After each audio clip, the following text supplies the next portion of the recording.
Hey, this is Andrew Aversa with Impact Soundworks. In this video, we're going to take a look at how to make cinematic pulses and rhythms that drive your tracks forward without being in your face. You've definitely heard this kind of sound before. If you have Stylus RMX, it's full of things like this, but I'm going to show you how to make it from scratch using different kinds of libraries and tools and plugins that are very accessible. So first, I'm going to play everything together. Now, this is very layered. I'm using 4 instances of momentum. I'm using several instances of Vital, and then a number of different effects plugins. So this is maybe even a little over the top, but it's very easy to reduce elements afterwards. So let's hear what it sounds like.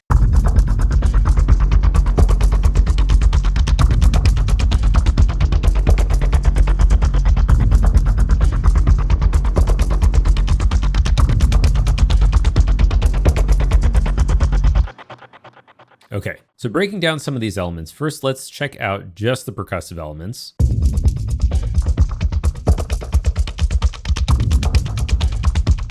Okay, pretty good.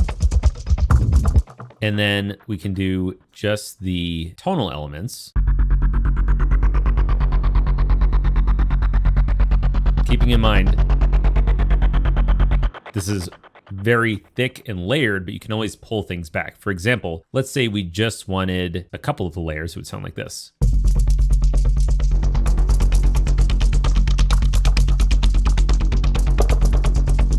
So it depends on how much you want to put in the cue, how much action is going on, what the context is. But let's take a look at things track by track. First, we have our momentum library, and I'm using a loop in it called muted bass drum triangle 3. So without any effects, here's what it sounds like. That's already pretty good bass pulse. When I go through the effects, the first one is we're cutting out a lot of the high frequencies. So with just the EQ, basically trying to cut most of those out. Then we have Tape Sculptor. We have a pretty dense preset here, Analog Drumizer, although in context, it's on the subtle side.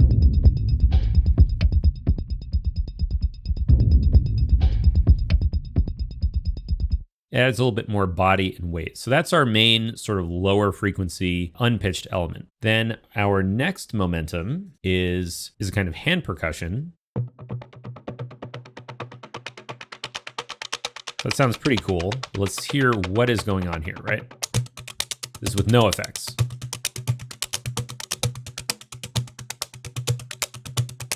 First of all, it's being run through a compressor with pretty extreme settings. I just want to squash the dynamics. Then the next thing, this is what shapes the sound quite a bit, is that there is an EQ that's essentially acting as a bandpass filter. I've cut the lows and the highs, but then over the course of this little loop, you can see I'm automating the frequency of it. This is very simple. You can do this with any EQ or filter plugin. And we have that here, this yellow automation. So if you want, you could do something like this if you wanted to make the automation a little bit more lively, for example. You can do whatever you want with that. In fact, let's see how that sounds in context, right? Yeah, pretty cool. And then the other thing is just delay. I love using delay in this kind of filtered rhythm context. It's a dotted eighth with a little bit of cutoff, a little bit of panning. Pretty simple. No delay, delay. All right, then we've got our third momentum element, which is a kind of a rattle.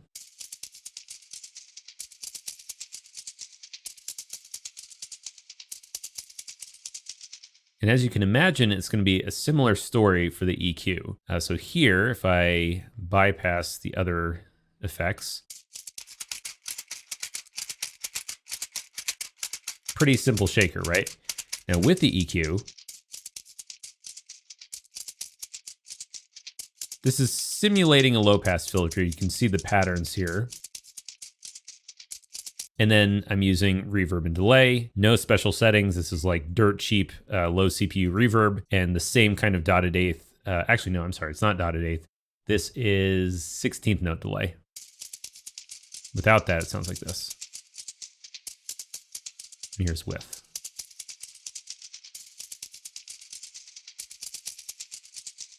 I think having these short delays really adds a lot when you're doing filtered rhythms. And then there's one more momentum layer, bass drum tabla shaker 1.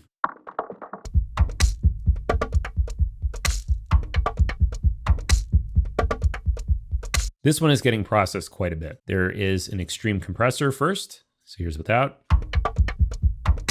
with. And then for EQ, we're cutting out most of the really low frequencies, as well as some of the highs. This is, we'll kind of like mid highs, right? Because those frequencies tend to build up. Tape Sculptor, this is what adds the most color to it. This is in the extreme section, chewed up cable.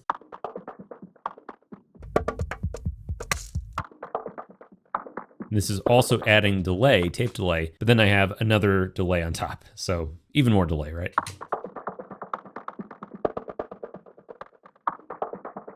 Now these principles, you don't have to be using momentum for this. You could basically use any kind of percussion library, shaker library, old break beats, whatever the case is. You just make these extreme compression first to get the dynamics, because if everything is too filtered and it's also highly dynamic, you're not really going to hear it through the mix. So I like to make sure it's very even in dynamics, which means squashed. And then adding reverb and delay, it's a pretty common technique. So now let's move on to some of the tonal elements. So here is the first tonal element. It's a 16th note, almost sine wave, and it's got a little bit of an envelope on it. Very simple sound. Now I want to point out something that you can do. I use dBlue Glitch for this, which is a free deprecated plugin. I love it, but there are plenty of other plugins that do this. I really like the Gator module, but here's what that sounds like if I enable this with a short length. Here's with the effect.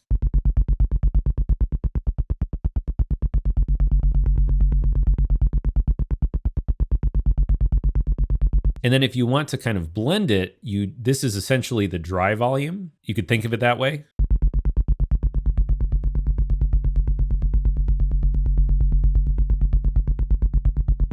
Depending on the mix context, you might actually want it to be shorter. So I'm going to take out the other pulsing elements for a second. So this is more of a percussive sub. And now you can't even really tell what pitch it is. But it's there, because this is without. There's with.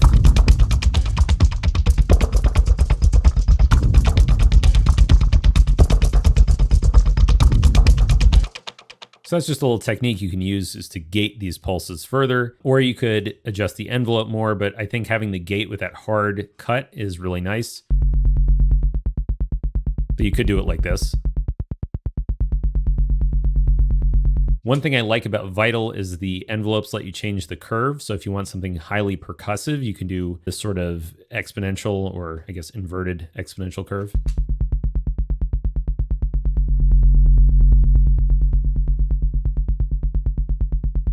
Now there's another synth. Here's where you can get very creative. This is also with Vital, which by the way is a free plugin, so anybody can just get this. This uses a saw wave with a lot of unison. So here's with no unison. Play that back. What I'm doing is just adding unison voices. Here's with no detune. More detune. Here, once again, we have like a pretty percussive envelope, which you can make even more percussive if you want.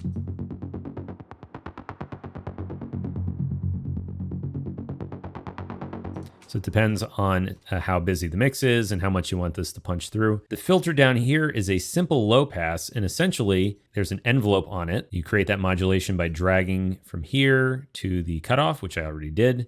So if I didn't do that, I would just drop it and it would work. That is also being automated. You can see the filter cutoff here. This is a slow moving, sweeping type shape.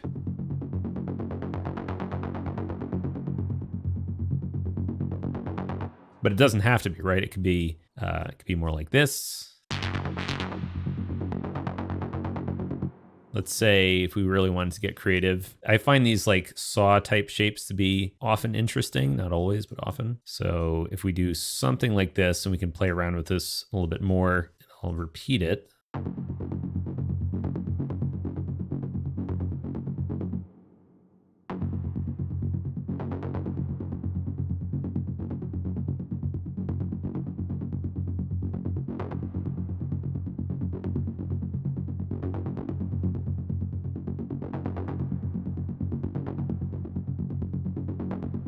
So you might like something more like that as far as the cutoff movement. You can really get creative with this and just try different sorts of shapes as you automate your cutoff or your EQ position, whatever the case is.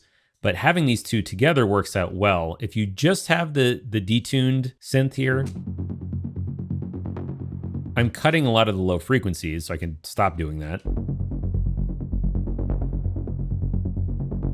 And it's good, but it's going to give a little bit of trouble if it gets collapsed to mono because there's so many voices overlapping and there's so much detuning that it's not going to be like a solid sub signal. So oftentimes it's better to have a clean sub at the same pitch as your detuned element. And then actually before that, just to go through, we have a synth warmth tape sculptor. So that's without.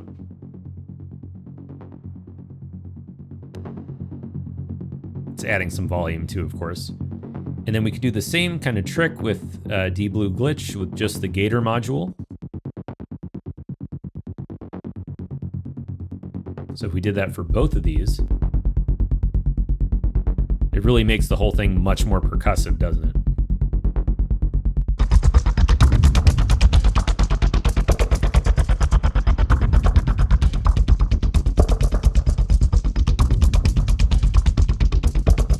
So it all depends on what kind of sound you want in your mix. You know, how percussive do you want it? Do you want it to be tonal? Are you going to have lots of strings and other elements on top? Speaking of, there is one other tonal element. You can be the most creative here. This is just one simple example. But what I did was I picked one of the many, what I would call messy digital waveforms here. So just clicking on the oscillator, and then I just picked one that I thought sounded cool. Not much more logic to it than that. Let me turn off the effects for a second.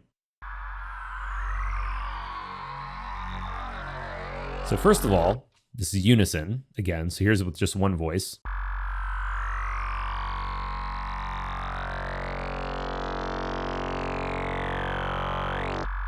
So that's a cool sound. I just think it sounds nice. What's happening, the way it's being modulated, there's a very long envelope that is being applied to the waveform. So because this is a wavetable synth, there's lots of different shapes available within here. And the envelope pretty much starts from the top and just slowly decays through them. So I could bypass that and that would look like this or sound like this.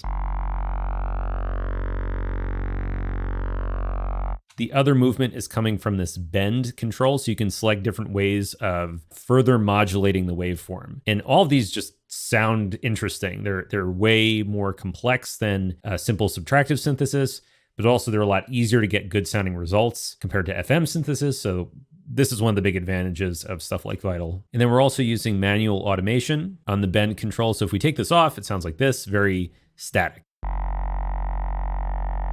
Not particularly interesting. Then we get this nice slow movement from the automation. You can make this as chaotic as you want. Again, it could be rhythmic, it could be not, whatever fits, however chaotic you want it. But basically I have the long envelope going on as well, which in this particular waveform, squoze and triangle, just has this really cool sort of screamy type sound, which I like. And also there's just a gentle low pass filter on the whole thing. So for effects, the first thing is there's a gator on it. So we can make this as percussive as we want.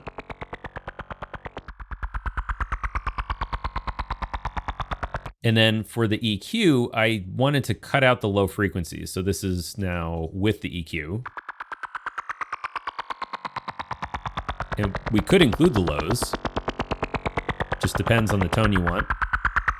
And let's say you want to de-emphasize the highs, you could use it more like this, plus some delay.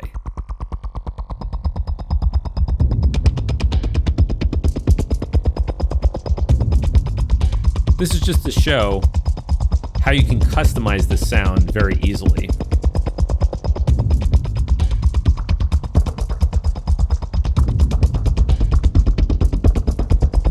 And then just for fun, here's one more drum sound that I added in. It's not really well, it's kind of a pulse. This is just a single sample from our Juggernaut library called Kicked Daft RR1. And here's what the pattern looks like in MIDI. It's very, very simple.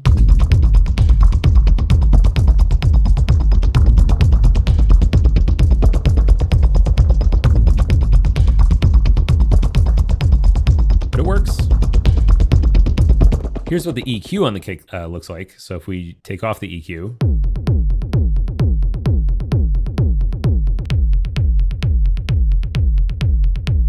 these frequencies, the low mids, I really find that they tend to build up very easily, especially when you're using full frequency stuff like you find in Momentum. And then I had experimented with adding some Hydra in here too, just like some chugs. But it definitely changes the mood of it. Like now we're getting into, this is like Doom kind of territory.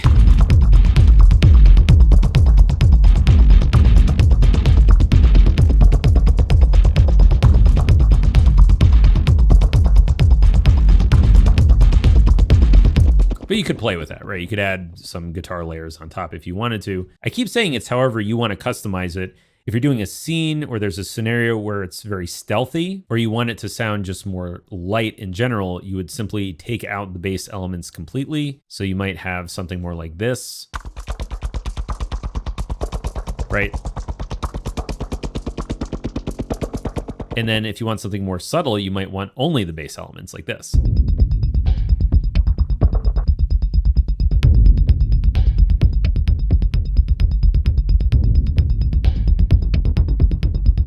So it just kind of depends on the feel you want. Anyway, I hope you found this useful. Links to everything I used here are in the video description below, and I will see you in the next one.